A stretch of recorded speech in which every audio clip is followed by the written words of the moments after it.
Good afternoon. It's Friday, January 11. I'm Herman Green with the Midday News. A special welcome if you're watching online at onespotmedia.com.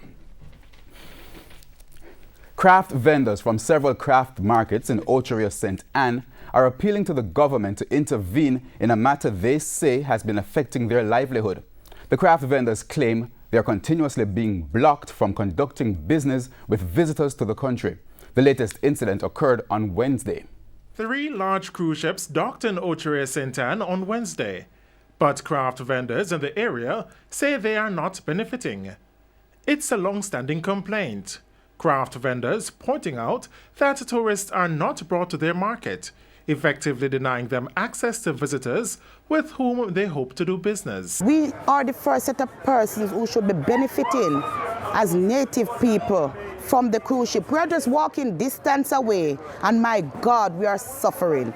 We come here every day, we sit, we burn in the sun, we get frustrated, we get hungry and everything, and nothing for us. When the ship come and carry all of the tourists them to one place, and we have them alone and eat the food, and through uno two we can't make no money neither, because when they take the whole of the tourists them and now can come get we as the poor people them in the tourist business to the craft market. When they leave at the craft market, so they leave us to suffer. Marketing manager and the chief security at the craft park, Dennis Gordon, is appealing to the government to intervene in the matter. So we are asking if you're going to sit down into the country, run in the country, and allow us to suffer under this condition. We can't take it no more, sir. And we are asking you to do something about it like now. Because the ship won't come and the tourists not going to come out of the ship and walk around freely and just make the tourists them go to one direction and we suffer. We have to do something about it. So we are calling on the Minister of Tourism, calling on the Prime Minister, calling on Ms. Rabi. Ms. Rabi says she going to help us. The taxi, Juta, Tourisman and JCAP, everybody to come together. O'Shane Masters, TVJ News. As more concerns arise about the current dengue outbreak, a heated debate in the St. Catherine Municipal Corporation about vector control. The debate surrounds which political party benefited the most from previous training exercises. JLP Councillor for the Spanish Town Division, Kenisha Allen, rose to defend the government's handling of the dengue outbreak, echoing what the Health Minister, Dr. Christopher Tufton, has said about measures taken from last year, like the training of vector control workers. In July 2018, the Ministry of Health ramped up its vector control measures.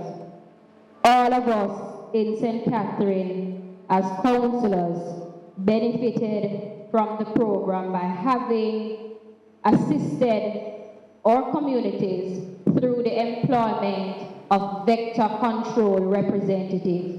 You yourself as mayor would have benefited the most from that program, being sure you got to elect the largest number of persons. Councillor Allen, please rephrase that statement.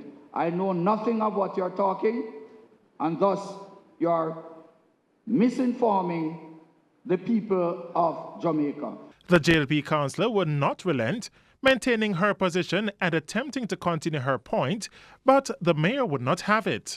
It was on Saturday when this caucus led by me highlighted the thing. The minister went on a public campaign in Central Village, and he took with him the officers from the Ministry of Health. And coming out of that tour by the minister, we, the councillors here, are now benefiting from 2 persons being employed. The councillor was then asked to withdraw the statement. Will not to make the statement. No, you have to retract that statement. It is untrue. But the mayor would have the last say. In 2017, my MP asked me to nominate individuals. Councillor Powell never get it. Councillor Curlew never get it. Councillor Abrams never get it. To come here and play cheap politics. O'Shane Masters, TVJ News. Medical Health Officer for St. Catherine, Dr. Francia Prosper Chen, is raising concerns that several drains in the parish still need cleaning. She believes the current condition will increase the population of the Aedes aegypti mosquito, which transmits the dengue virus. She was addressing a Portmore Municipal Corporation meeting this week where she explained certain drains are of greater concern. She also stressed that despite fears over the current dengue outbreak, not all mosquitoes are, or rather in Portmore, are a threat. That come out in Portmore at night. Yeah. And we found some anopheles. Anopheles, the ones that cause malaria. We did not find Aedes. Aedes are in the drains, in the bulk, in the garbage, in the drains. Yeah. That's where we find them. Those are the drains that are of priority. Meanwhile, with an outbreak of the chikungunya and Zika viruses a few years ago, she says the country should brace for a return of those viruses. She adds that it's even more critical for persons to make greater efforts to keep their entire surroundings, particularly drains, clean.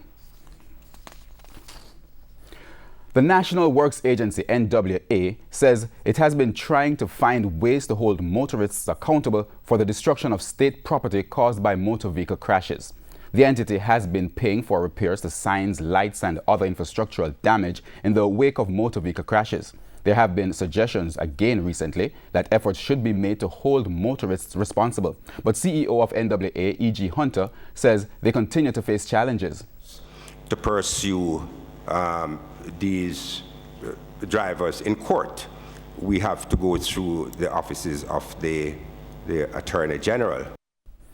He explained that there's an extremely long list of such cases currently with the Attorney General's office. The entity has also hired private attorneys to handle the cases, but the challenges continue. We have had some successes, albeit not to the extent that we're happy with, considering that there's a backlog of cases and a lot of times the evidence is just not there to support pursuing something now which happened 4 years ago or 5 years ago.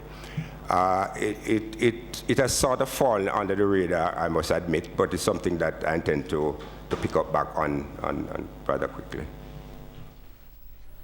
An inmate at the Fort Augusta Adult Correctional Center in Kingston who was stabbed by another inmate at the facility on Wednesday remains in hospital. Director of Communication at the Department of Correctional Services, Dexter Thompson, says the inmate is in stable condition. Mr. Thompson says the accused has been placed in a confined area.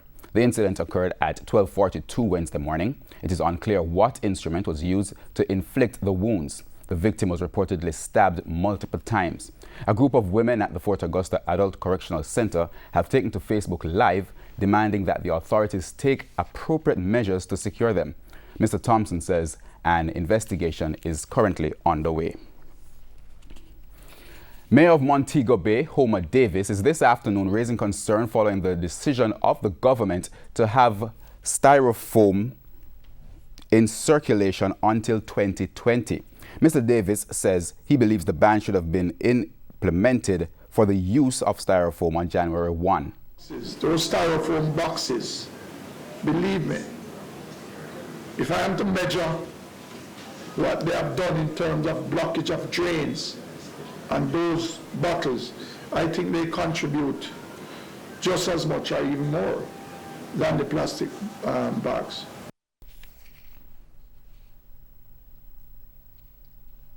More alternatives are being made available in the wake of the ban on plastic bags. Reusable bags were issued to shoppers at the Coronation Market in downtown Kingston on Thursday.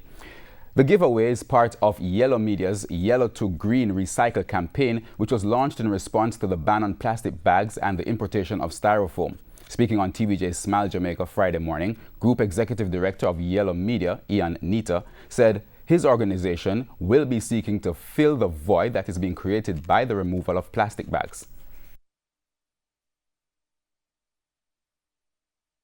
In alignment with the government policy, in September, the government announced a ban on plastic, and we figured that we can play a role in providing these bags. We handed out 1,000 bags yesterday, and we're going to be popping up in different areas to hand out more bags. Mr. Nita says the entity is also becoming more environmentally friendly by using recycled materials such as old directories to make new directories each year. At the moment, we'll be at all Fontana pharmacies. We are signing up with Rubis for next month, and we'll have all of these bins that you can take your directory, make sure they're dry, and don't put garbage in them as well, you know. But we're encouraging you to bring back your old directories and pick up your new directory. For the last 8 years, we have been producing our print directory on recyclable paper and 100% environmentally friendly ink, which gives us an opportunity to recycle, and so we protect the trees. And so every time you see a directory, you don't have to worry that trees are being cut down because we are actually recycling them. News now in sports. With the ever-increasing popularity of road races, runs and walks in Jamaica, the National Integrity Action, NIA, is calling for regulation of these events to ensure transparency. The details in this report from Jeremy Brown.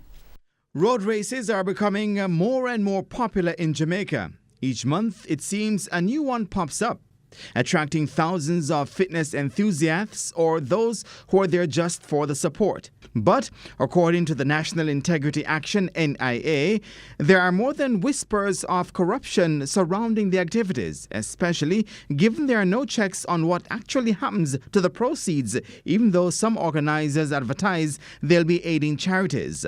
The concerns were raised by the NIA's Community Outreach Officer Gavin Myers on TVJ's Smile Jamaica on Thursday. So we just don't know what is happening. We just know that somebody sets up a road race, runs, and some money goes off. Yes, we know that some of them are regulated, but we just don't know what is being done. And if you don't know what is being done, then there is space for some persons to know. Maybe borrow a thing here, or to give a thing here, or to not give a thing. Last month, the Gleaner revealed that it had received reports from at least 2 communities about road walks where the entities which were slated to get the proceeds were yet to receive the money. Myers is urging organizations that host these run walks to donate the money to the charity they claim they're raising it for. But he concedes that the NIA is aware that some of the money that is raised is used to help pay for the event. Myers says if that is the case, an announcement should be made detailing the amount of money raised and breaking out what portion will go to charity. During the process, that, as you said, somebody from the receiving organization be made aware, but also the public be made aware of what was being done, that we can have this. That nobody says that, look here, John Brown stole the money because he did a 5K.